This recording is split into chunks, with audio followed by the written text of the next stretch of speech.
We're here in a coffee garden. Many of you may not know, but this is where your coffee comes from these little red cherries. Well, bad coffee comes from the green ones, actually, but that's what we're here to solve. The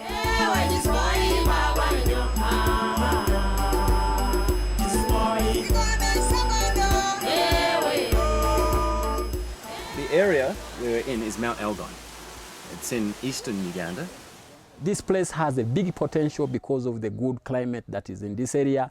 The farmers have small land pieces, but the land is very productive.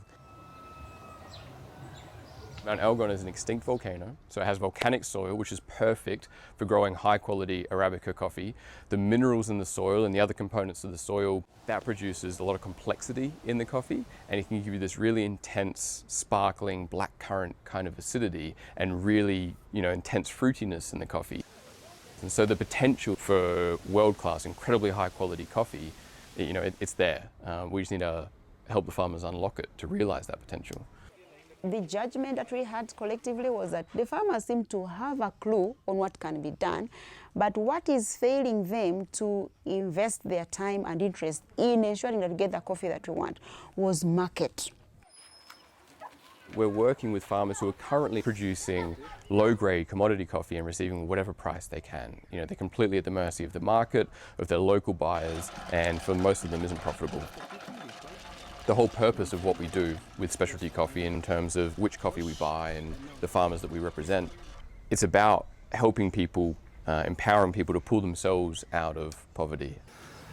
So what this project is trying to do is to build a specialty and high-value coffee industry. Is every day, if you can have the evening before. This particular project is funded by the Australian Centre for International Agricultural Research. Now we are working on improving the quality of coffee, and then how can we process some of the coffee as specialty coffee to give these farmers a premium price that can improve their livelihoods and income. We are looking at all the nodes through which coffee passes and all the actors that are touching it or using it or having business with it, from the garden to the factories until it reaches the table. So every other person is doing something which is either adding quality or killing the quality. We have different actors of the value chain that don't trust each other because there's no transparency, and in many cases they don't get accurate information about what are the prices that they can get for different qualities of coffee. So everybody is going to think that way and not have the incentive to adopt practices that might improve quality. A way to address this is having transparency along the chain. And this is as simple as giving information to everybody about prices, about the quality that is required, and so they understand and they know that that effort is not going to get lost.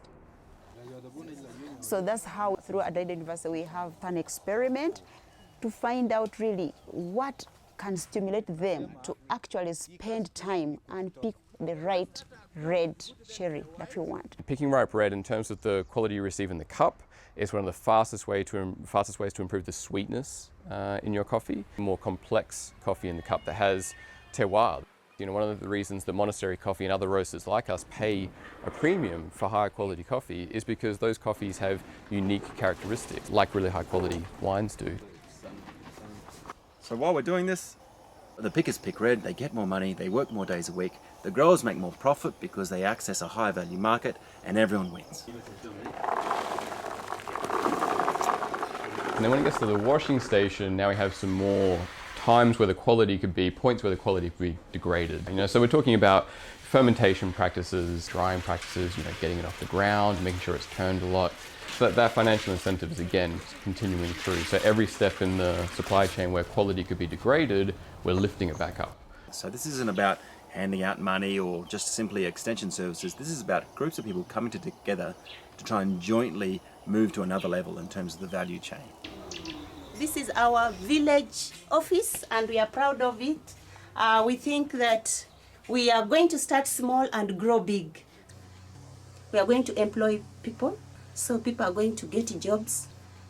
We don't want to be job seekers, but we want to be those who create jobs. This team has been able to tell us that you can earn more from these coffees that you have than the market that you may be supplying. They are carrying out a number of researches that identify ways of improving what the farmers have, give them the knowledge of why they need to do whatever they need to do, such that they come out with the best quality coffee.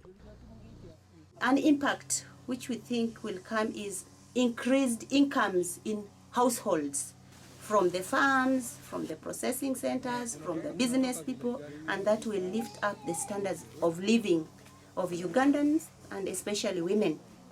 Take for example, currently the price of cherries is at around 1,200 shillings per kilo of cherry, and they are doing an experiment where we shall have it at an increased price of around 2,000 shillings. The difference of 800 shillings can be put into savings. You can use the other monies to take and, let's say, pay for school fees, and you're safe, you live a happy life. And so far the initial testing's been really positive. It's been working, aligning people's incentives, aligning the incentives of the buyers with the washing stations, with the growers and with the pickers, where everyone sees the benefit of producing higher quality coffee and receiving a fair financial compensation for that. But that doesn't work if we can't keep that incentive moving up through the supply chain, all the way up to the roaster in the end. We're testing to see if this buying program is effective in incentivizing everyone in the supply chain to produce high quality coffee. We think it's going to be really great coffee. And so we're importing it at this stage just to Australia, but we're hoping to find a worldwide market as well, where we can then find a home for it. Some roasters that can't wait to get their hands on the coffee. You can think about this all the way down the consumer as well, because if there's transparency and the consumer knows where the coffee is coming from, they trust that it's coming from these farmers and that it's going to help these farmers to make a better life. The kind of added thing there that I'm really excited about, and this is one of the reasons I'm so excited to work with universities, is that we're getting data from that. It's a research project. So we've got different treatments. We're seeing what's effective, what's not effective. And there'll be reports about that that are freely available for other people to learn from this experience, so we can replicate the successes we might have, that we will be having, I'm confident, on the ground here. That can be replicated in other situations similar to this within Uganda, but also outside of it.